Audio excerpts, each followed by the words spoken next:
You're watching The Blitz, sponsored by Realtor Michael Rocha. The Blitz is here with coverage from Week 4. Now, typically that would mean that the season is just getting started, but it's 2021, and that means that this is the penultimate episode of the season. And to mark that occasion, we've got Hilmar High hosting Livingston High, two familiar Trans Valley League foes. But because this is 2021, as I mentioned, this is the first and only TVL matchup for Hilmar, because the Yellowjackets have been taking on teams from the Central California Conference all season and getting a taste of Division I play, and they've been doing pretty good. They beat Atwater and Buhat Colony High before falling short by 1 point to Merced High last week. On the other side of the field, with Livingston High, they entered this game 2-1 with wins over El Capitan and Del High and a 5-point loss to La Grande.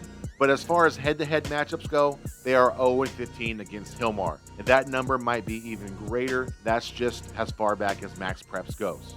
Oh, and not to mention, Friday was senior night, so there was a lot on the line for players from both teams. So let's jump into the highlights and find out if history repeats itself. Livingston gets the ball first, and it becomes crystal clear from the start. Hilmar's defense came to play.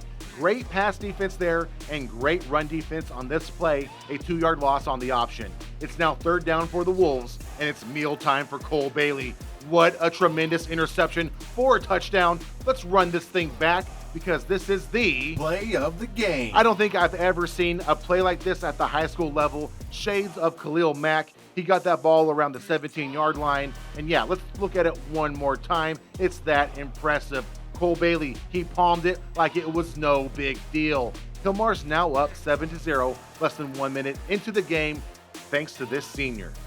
It doesn't take long for the Jacket defense to strike again. It's their third possession, and the Wolves are giving it away once again. Brock Perry makes the hit. Anthony Aguilar coughs it up, and Blake Westmoreland makes the recovery. That's 2 turnovers in the first quarter for Hilmar, and Livingston's feeling left out.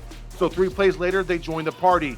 That's an interception of Seth Miguel by Daniel Cruz, and from what I hear, that's Miguel's first interception of the season. Livingston takes over at its 20, where Kelso Sanchez rumbles for 2 yards. A hard-earned 2 yards. That's a big boy right there. But Hilmar forces a 3-and-out and a punt.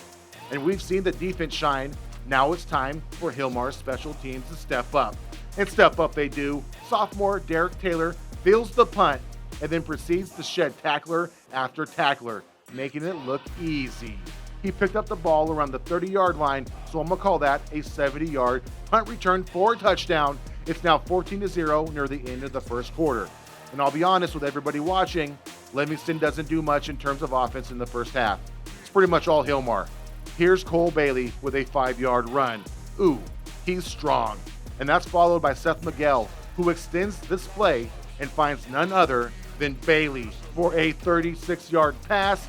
Brings it in, cradles it, it looks nice. And on the very next play, it's time for another sophomore to make his name known. This is number 11, Cannon Ireland, who takes the handoff and runs 20 yards down the middle for pay dirt. That touchdown extends Hilmar's lead 20-0 after a blocked PAT. The Wolves are playing catch-up at this point, so no surprise they're passing the ball.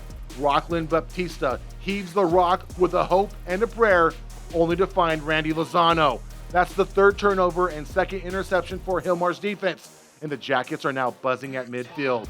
Here's Bailey with another run, this one good for 18 yards, and then here's Ireland rounding the corner on the far side of the field to cap this 3-play drive with a 35-yard touchdown. On a team full of talented upperclassmen, the sophomores are making Livingston put some respect on their names. The score is now 27-0, and Hilmar still isn't finished. The Jackets get one more possession before the end of the half, and it starts with a hook and ladder. Taylor pitches the ball back to lineman Mason Ackenhale, who's pushed out of bounds at the 30. And then Miguel, he rolls to his right and lets it rip. He finds Bailey, who splits a pair of defenders and picks up 18 yards. And then 2 plays later, it's Lozano with the handoff. He showcases his speed and crosses the goal line for a touchdown from 8 yards out. It's 34-0 at the half, which means it's time to recognize our sponsor. A two-time Reader's Choice winner for Best Real Estate Agent, Michael Rocha is known to put his clients first. Whether you're buying or selling in 2021, Michael Rocha is the agent to call because he'll get you the best deal. For more info, call 209-485-5228 and follow 209 Real Estate on Instagram and M. Rocha Homes on Facebook. After a first half chock full of excitement and highlights, we're met with a sloppy and slow second half, mostly due to penalties. And when I say penalties, I'm talking a flag fest. Some questionable, some warranted, but all of them frustrating. PI, offsides, encroachment, personal fouls. That's pretty much all that happened in the third quarter. It even bled into the fourth, as seen on this play right here. Backup quarterback Cordero Silvera runs the ball for 15 yards before he's slammed out of bounds. Another penalty. Eventually, Hilmar would punt on the possession, or at least try to punt. Gabriel Neto comes up big with the block, and teammate Julian Zamora scoops up the ball around the 30 and returns it for a touchdown. Livingston avoids the shutout. It's 34-7 with 9:05 left in the game. Hilmar, they run nearly 8 minutes off the clock, but its offense is stopped on 4th and 2, so Livingston gets another crack at scoring. Baptista decides to make use of his legs and picks up 22 yards with his shifty run. But on the following play, a pitch misses its mark, and that leads to a 10-yard loss, which directly leads to the nail in the coffin as Baptista looks for a screen, but instead finds a pick six courtesy of Owen Vega. That's a 40-yard return for a touchdown and the final score of 40-7. Hilmar is 3-1 with only Golden Valley left on the schedule. I think tonight was a good night for us after coming back from a tough loss last week. This was a game we needed to come back and rally back, and I think we did that. I know I've missed a couple of games here and there, but it's just awesome for our program just to show what Hilmar can do. We love the competition, and we just like to play ball. We knew during warm-ups that they were going to come out with one thing. Coaches made the adjustment, put me in the right position. I was just there to make the play. It's emotional. I've been playing at this field for 10 years, so see it all come to a close is hard to see, but I love it. Love Hilmar, love the town, love the community. You guys are awesome. To come out here and compete, especially being seniors, we couldn't have asked for anything better. We just love to come out and play ball, and just a miracle and a blessing. We've got Golden Valley, and I think we just got to keep the same energy rolling. We got to come out, close up the season 4-1, and we just got to get after it.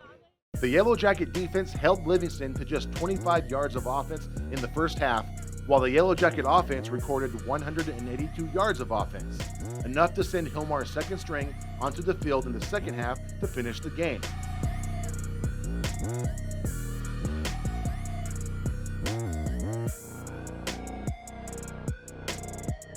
Hilmar's defense finished with a total of 4 turnovers. Quarterback Seth Miguel finished 3 for 6 for 72 yards and 1 interception. Cole Bailey finished with 82 yards of total offense, 54 yards on 2 receptions, and 28 yards on 3 carries, in addition to his interception return for a touchdown. And Cannon Ireland had 2 carries for 55 yards and 2 touchdowns. Hilmar will now face Golden Valley on the road, another CCC opponent, in the final game of the season on Friday, while Livingston is set to host Livingston High. As for the Blitz, with it being the final week of high school football, there's only one place we will be, at Joe Dudley Stadium for the Harvest Bowl, where Pittman High will host rival Turlock High. The Pride just suffered their second loss of the season at the hands of Downey High, while the Bulldogs battered Gregory High to remain undefeated. So no league title on the line this year at the Harvest Bowl, but regardless, it's bound to be a hell of a game. You can watch that episode as well as past episodes of The Blitz at turlockjournal.com. You can also find updates and articles on Instagram and Facebook as well as Twitter if you follow at Turlock Journal.